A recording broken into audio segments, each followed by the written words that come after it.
Hello and welcome to the Mastermind, Body, and Spirit Show. I'm your host, Matt Belair. Today's guest is a best-selling author, TEDx speaker, radio and television personality, and seminar leader who is passionate about the expanding of the edge of human potential. She has written 2 bestsellers, Calming the Chaos, A Soulful Guide to Managing Your Energy Rather Than Your Time, and Time for a Change, Essential Skills for Mastering the Inevitable. She was featured alongside Jack Canfield, Don Miguel Ruiz on Wake Up TV show in 2015. She provides custom training programs, workshops, and keynote speeches for businesses, government and nonprofit organizations, spiritual centers, and national organizations around the country. Welcome back to the show, my friend, Jackie Woodside. Hey, dude, glad to be here.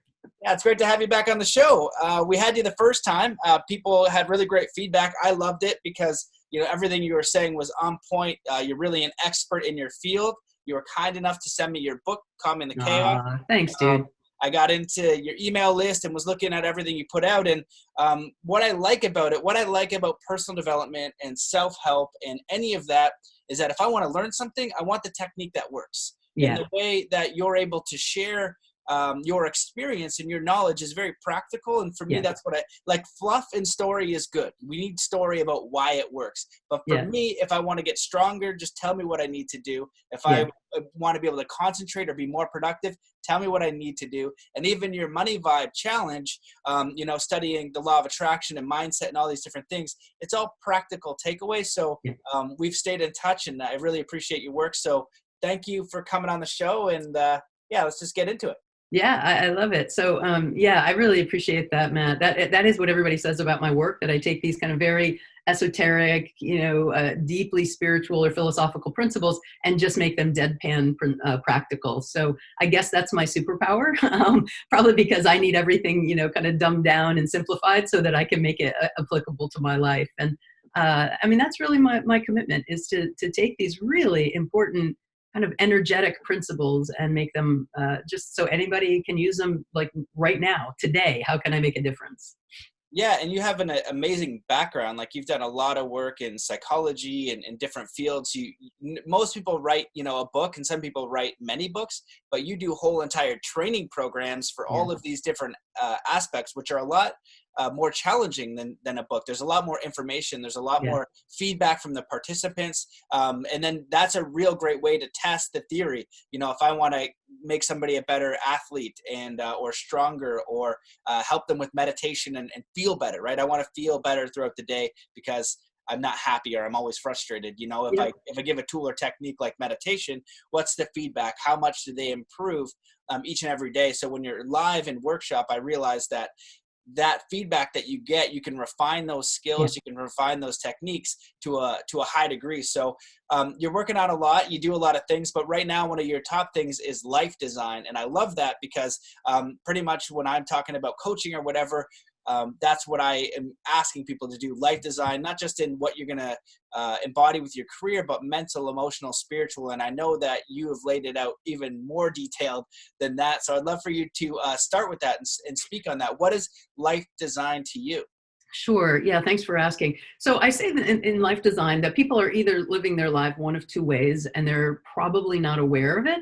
But I say you're either living by design, or what most people are living is what I call by default.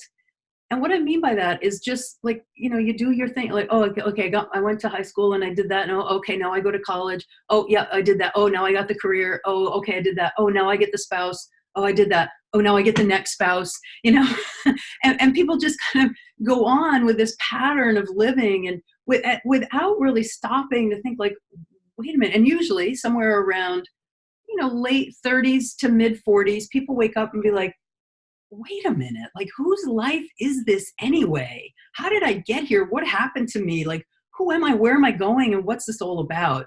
So life design actually addresses that, to catch people when they're in that living by default phase. And what I mean by that is just kind of unconsciously going with the flow. It's not like people have a bad life.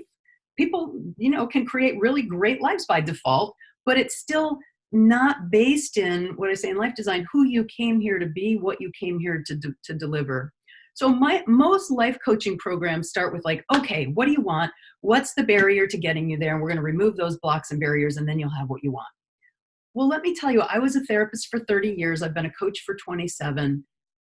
Honest to God, Matt, most people can't start there because the answer to what do you want is so culturally ingrained in us.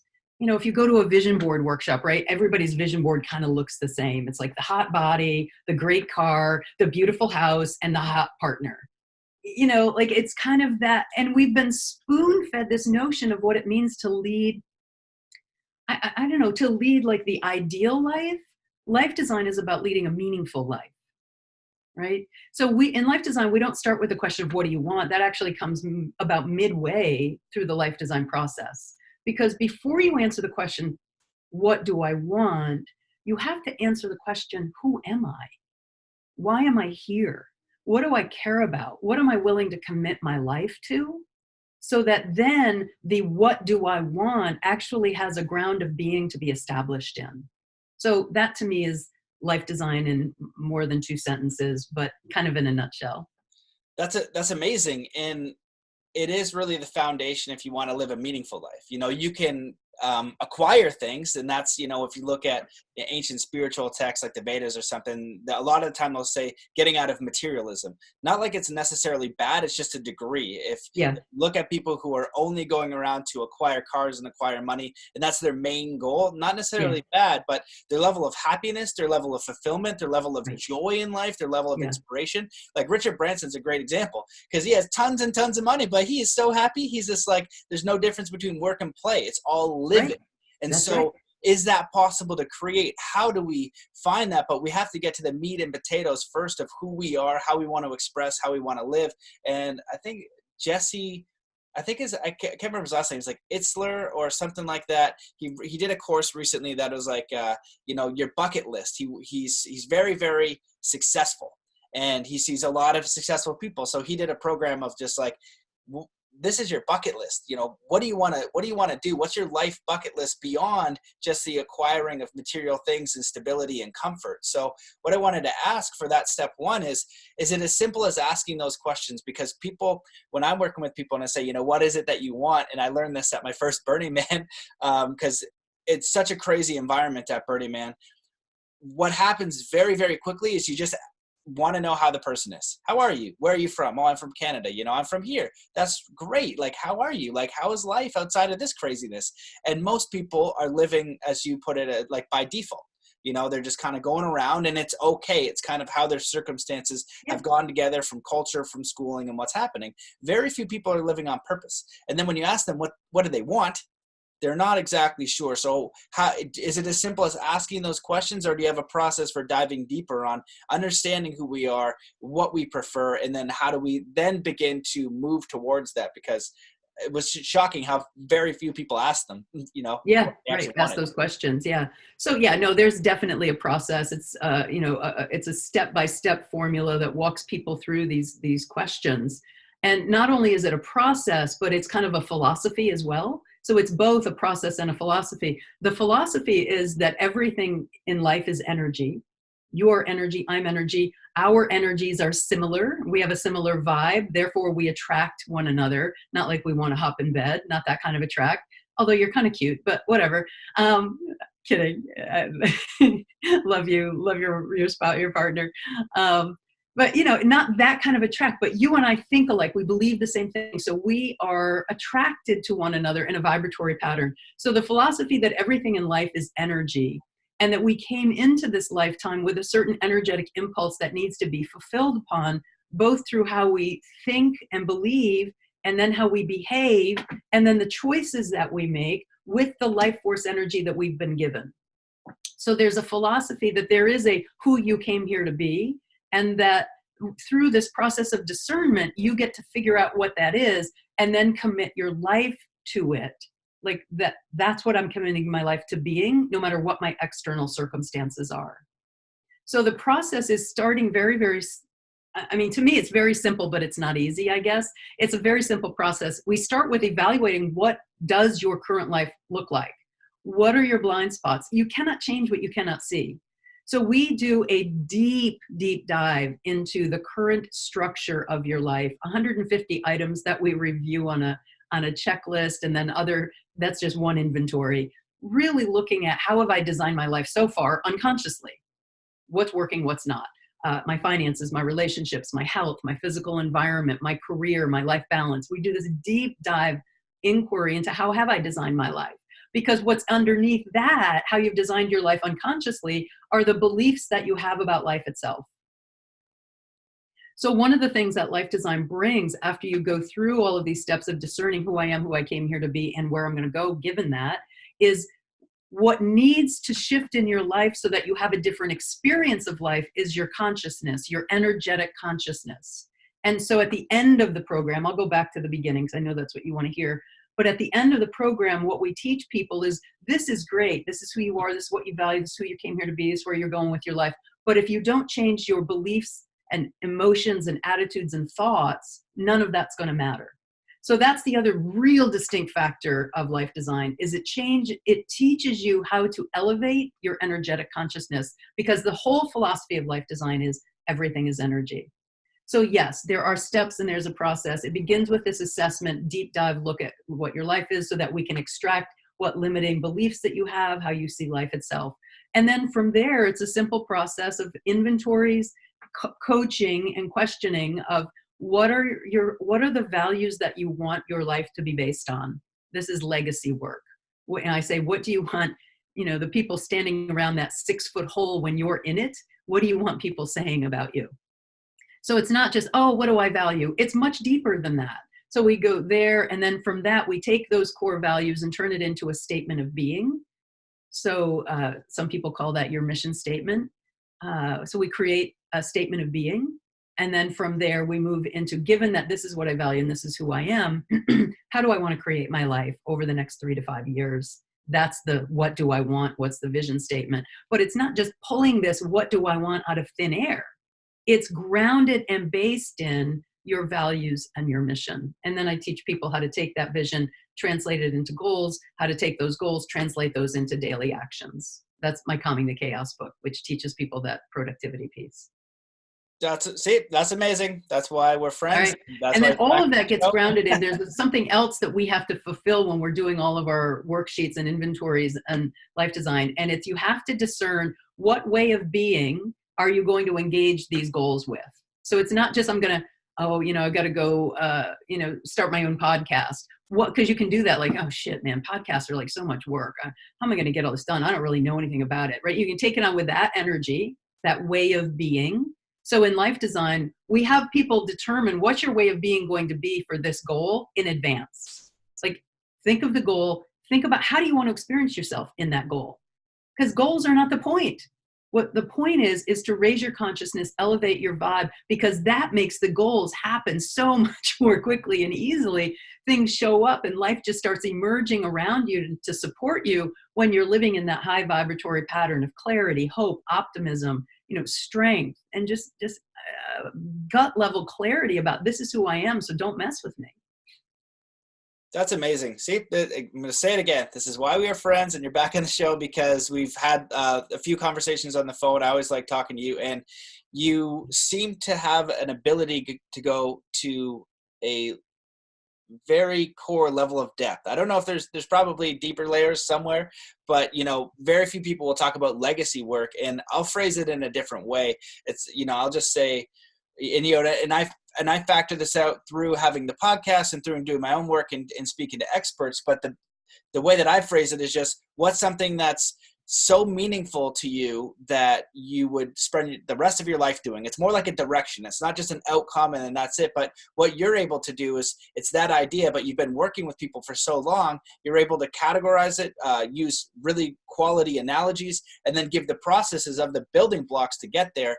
And so that's so great. And the other thing you touched on that that is not touched on a lot and is so important, and I'm realizing as you say it that I can do a lot better at this, Yeah, is good. how do I want to engage in the experience of the goal? Who do I want Right. to be as I do the goal? Because sometimes, and maybe too much, I complain, and I'm working on that.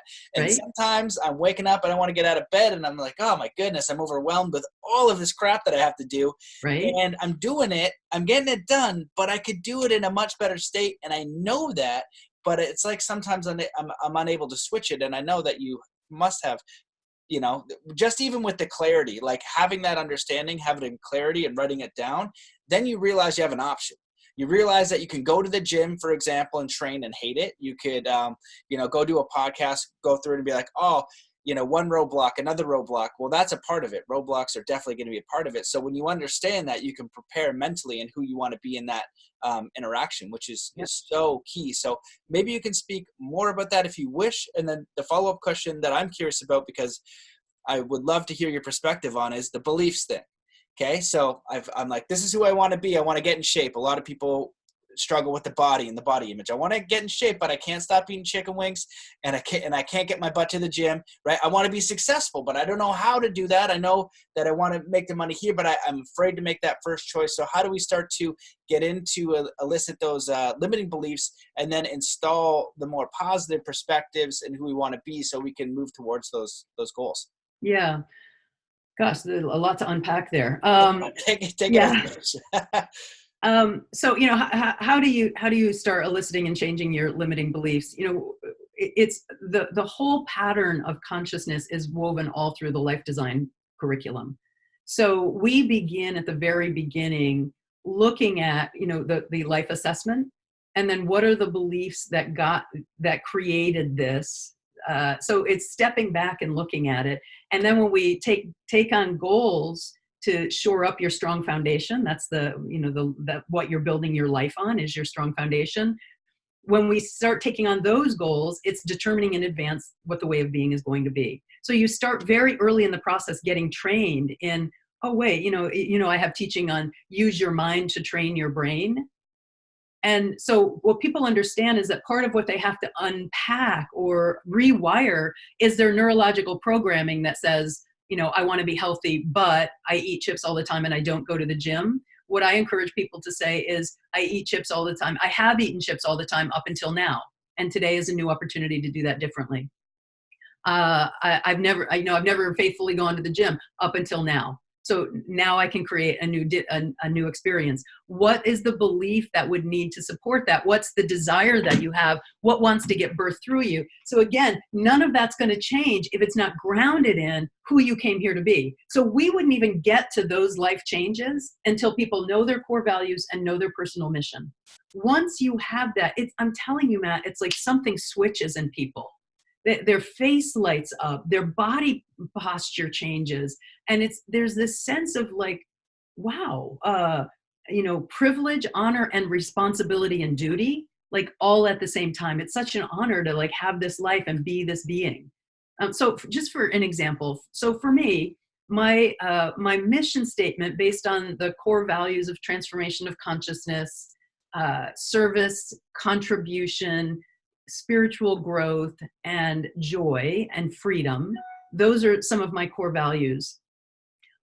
How that gets turned into my mission statement is, I'm a torchbearer for a vision of a world transformed, illuminating freedom, fulfillment, and passion, igniting the flame of infinite possibility for the human spirit. So because I now have given myself to that commitment of that mission statement, that determines how I behave. So take the fitness example. If I'm committed to being a torchbearer for a vision of a world transformed, I can't be walking around in a slug-like body. That doesn't support my energy. So from that mission, it supports my well-being of playing basketball, playing racquetball, going to yoga classes, doing my daily meditation, experiencing my daily gratitude practice. So you constitute yourself as that being in everything that you do. So I'm in a difficult time in my personal life, that sandwich generation of raising a teenager and caring for an elderly mom. And if it weren't for my values and my mission and my vision of where my life how God wants to express through me in my life, I would be getting eaten alive by this sandwich.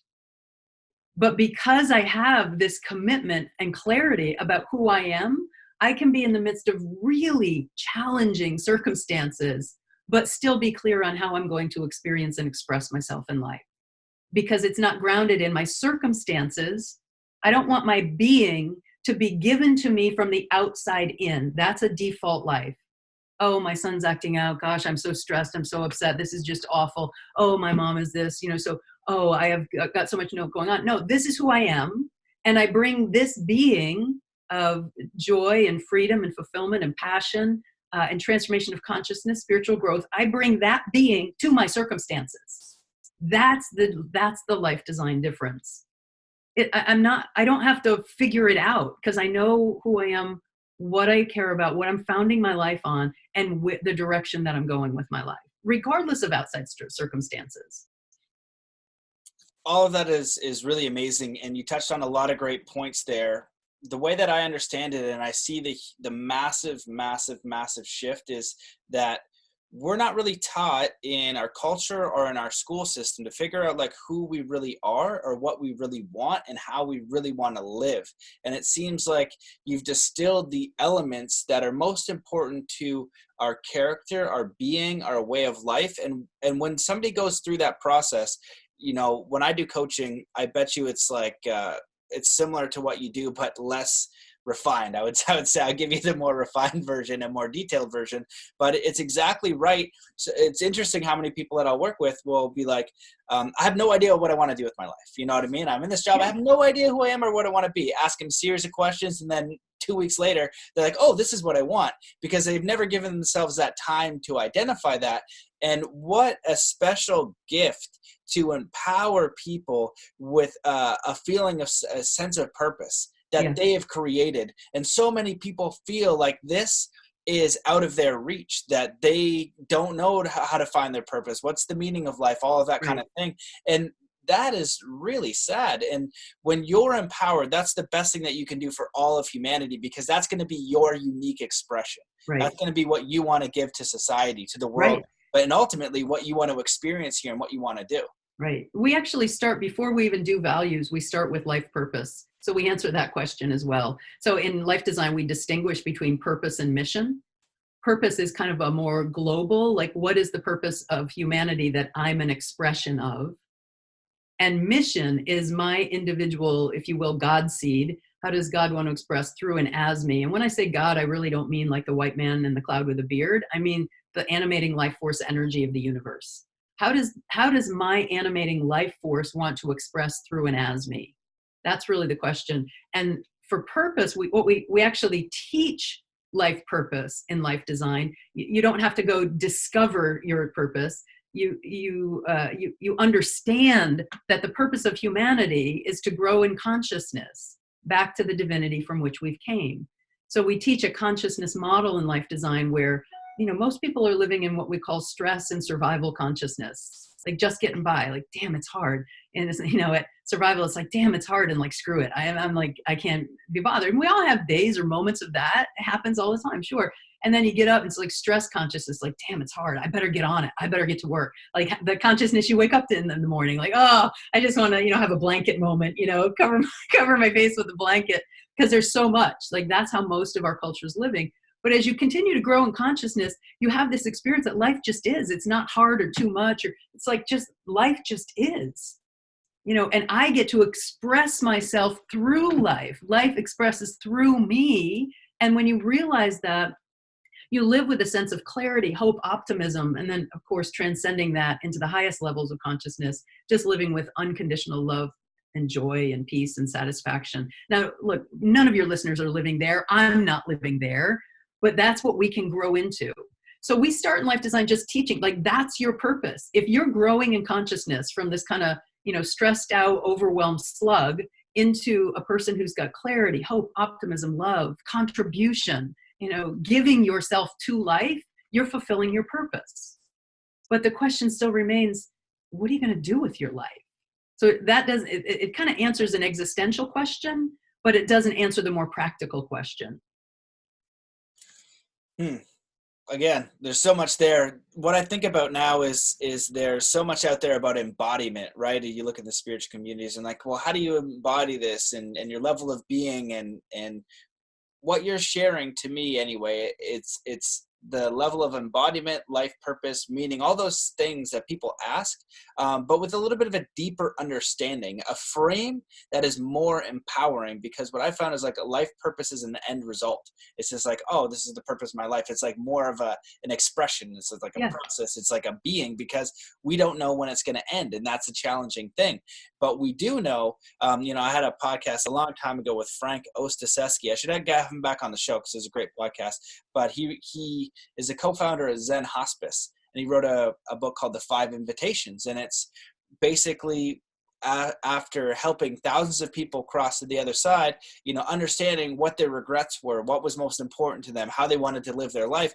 And it's such an important understanding, because if you get to that point, and you're at your deathbed, you want to know, did you live a meaningful life? But how did you design that? How did you shape it? Because there's so much crap out there, and there's so much fear out there, and there's so much conditioning out there. It's my view that mostly society is set up for you to go by default. It's like, Right. here's your, this is what you're going to wear. This is what's popular. This is what's unpopular. Right. These are the jobs that are safe. These ones are double safe. These ones are triple safe. So what you want to do is stack your squirrel nuts, and don't go outside these comfort zones. But really, that is missing the element of what you're talking about, the animating life force. And the thing that I like to invite people to think about is like, you're way more powerful than you give yourself credit for. Oh, way. You can create anything, but it's going to be ultimately up to you, and you're going to have to step outside the comfort zone. But if you can do that from a clear understanding of who you are, what's most important, that is a very powerful proposition. Absolutely. Absolutely. This is why I've committed my life to it. Just hearing, like, literally, Matt. So I've got coaches that work for me. I deliver the life design course in both groups and individual, but I'm training coaches to deliver it as well. So literally every day I get an email or a Facebook message from somebody telling me, things like, I just got one last week that said, like, I've done so much personal development work, and this just blew the doors off anything I've ever done before, in the scope and the breadth and the depth. And it has completely changed how I see myself, my direction of my life. So when you take all of these elements and you put it together in really a very simple step-by-step formula, it is very simple. It's not easy, but it's very, very simple. It gives people access to being who they came here to be. And there is no peace of mind. There is no personal power that is greater than knowing, like, this is who I am, this is who I came here to be, and this is how I'm going to go fulfill on that in this phase, and then this phase, and then this phase of my life. It's just a kick-ass way to live, man. Well, I think, yeah. And I think that, again, what you're touching on, the most important thing is starting to ask those questions. You know what I mean? Like, starting to ask those questions, figure out who you really are, because that's going to change your beliefs, and it's going to change your actions. So we only have a little bit of time left, and I know that your work is very deep. So what I'd like to ask is, like, that next stage is, a lot of people are struggling with overwhelm. They're struggling with productivity. They're struggling with too much choices. I think I struggle from this, and I would love to be more productive. So I'm excited to get through the chaos, because I need it. Yeah. What are some of your best tips for just productivity and not feeling overwhelmed, and being efficient? I always want to be efficient. I'm always looking for the best way. So maybe you can speak on that a little bit. Yeah, sure. So this is all, great stuff from my Calming the Chaos book. And the structures of productivity and efficiency and effectiveness are so necessary to fulfill on your life design. Because you can have this, great life plan, and this is who I am, this is who I've come here to be, this is where I'm going with my life. But if you don't have both the mindset and the skill set to apply it efficiently and productively, you're just going to end up frustrated anyway. So these two, the work around productivity that I do, and then life design, they really, really go hand in hand. So the best thing that you can do to enhance your productivity, and it sounds like so cliche, but it just hands down, it's based in research. It's called the 1 minute miracle. 1 minute of planning saves 12 minutes of unfocused activity. So when your day is not planned out, what happens is you get these open periods of time where you don't have meetings or something else that you have to do, and your brain goes blank. Like, I've got so much to do. What am I going to do? So the best thing that you can do to enhance your productivity and efficiency is plan your day. And I don't mean plan your meetings. What most people put on their schedule is face-to-face meetings. I got a podcast with Jackie. I've got a meeting with so-and-so. And those meetings, those face-to-face requirements go on your schedule. And for most people, everything else lives in your head. And it's just a setup for failure, or at best on a to-do list, which also is a setup for failure. Now, why is a to-do list a setup for failure? Most people have, to-do lists that are a mile long and free time that's 2 feet long, available time to put it in. And then they go down that consciousness spiral of like, shit, what's the matter with me? What's the matter with me? I should get this all done. Look at them. They're getting things done. Why don't I get more done?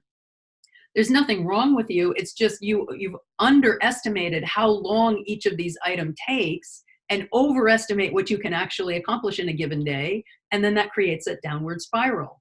So the best thing you can do is do that brain dump of what do you want to accomplish this day, this week, this month, this year, whatever. Do a brain dump of what you want to accomplish. Look at each item, translate it into time.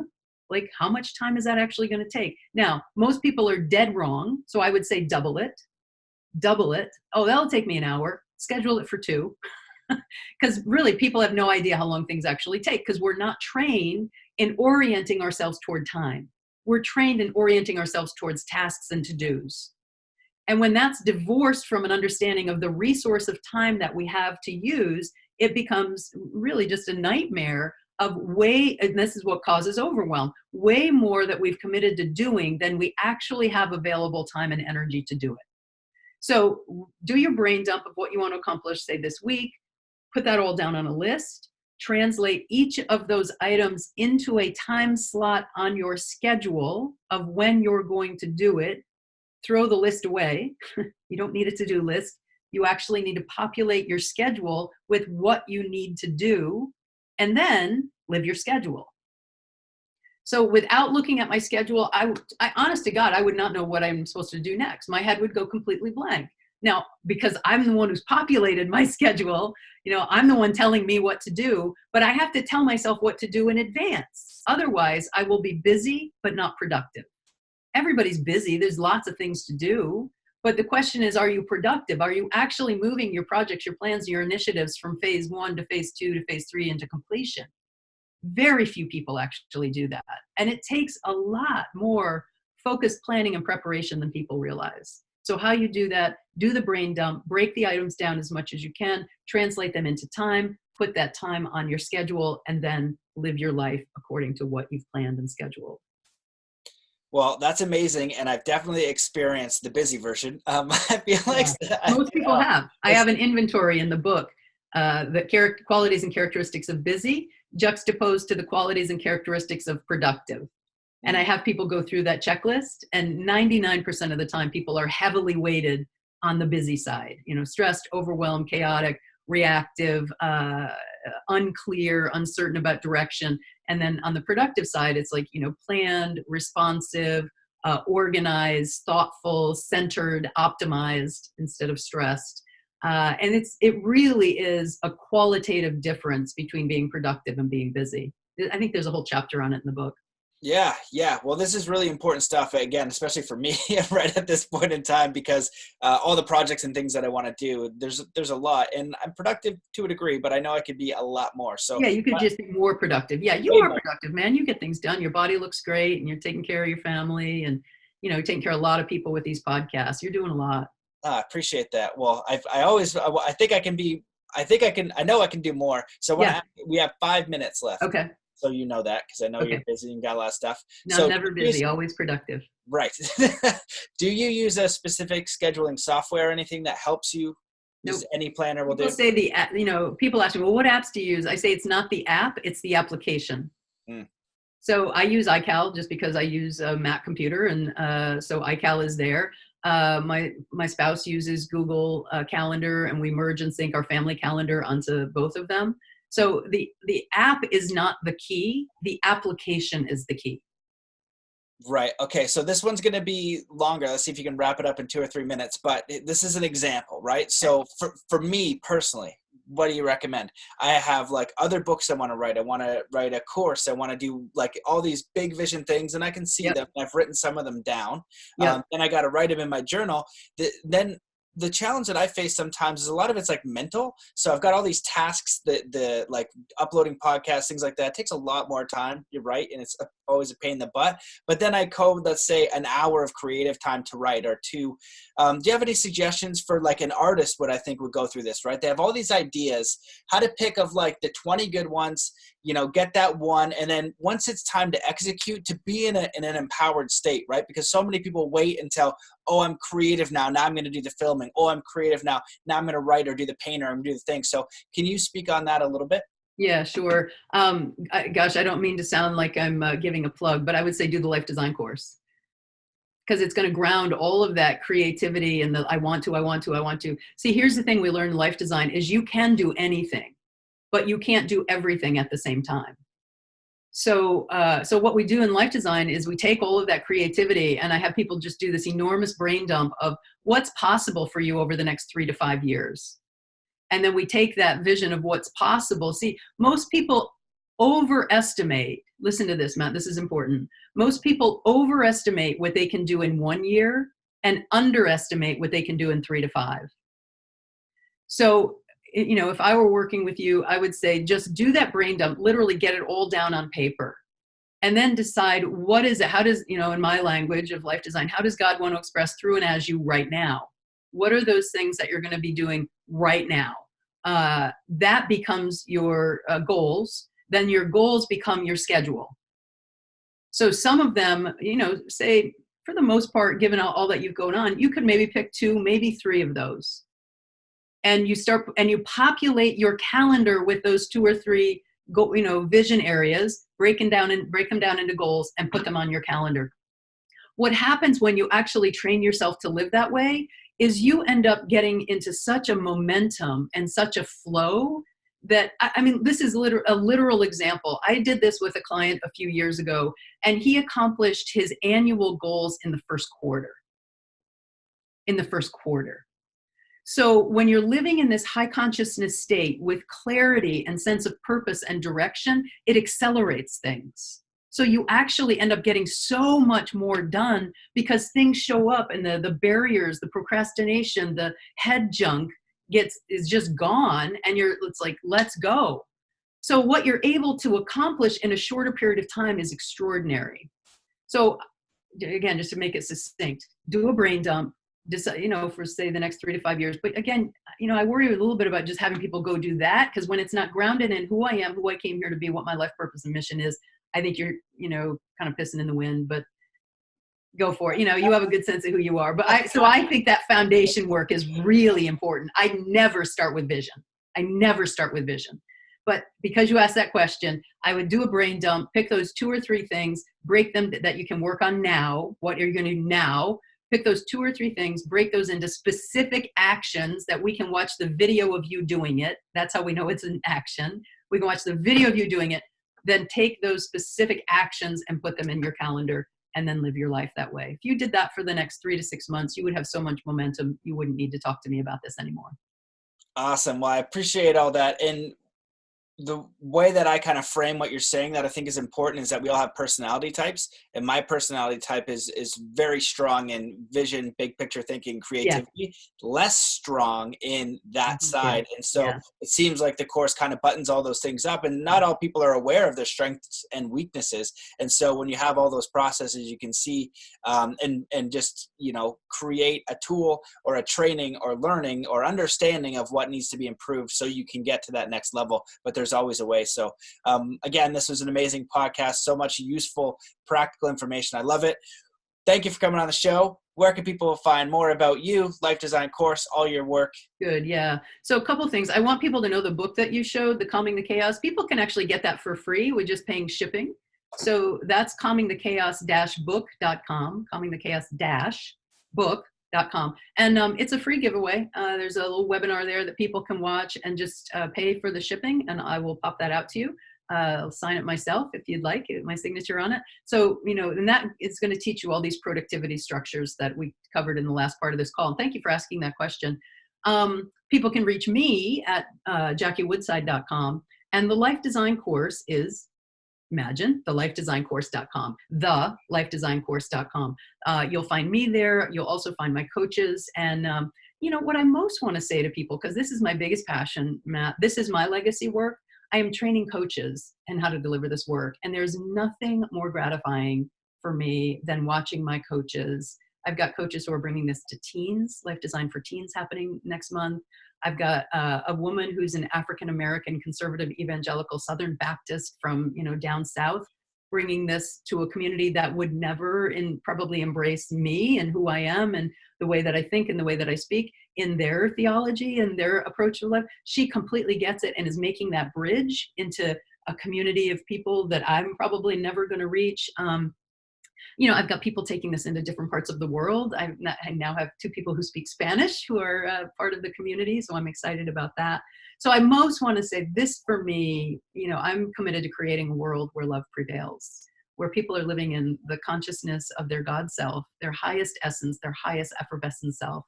So if you've ever had any inclination of all of like, could I coach people? The answer is yes. And you don't have to figure it out or make it up. Like, just use this curriculum, walk people through the steps after you've done it yourself, of course.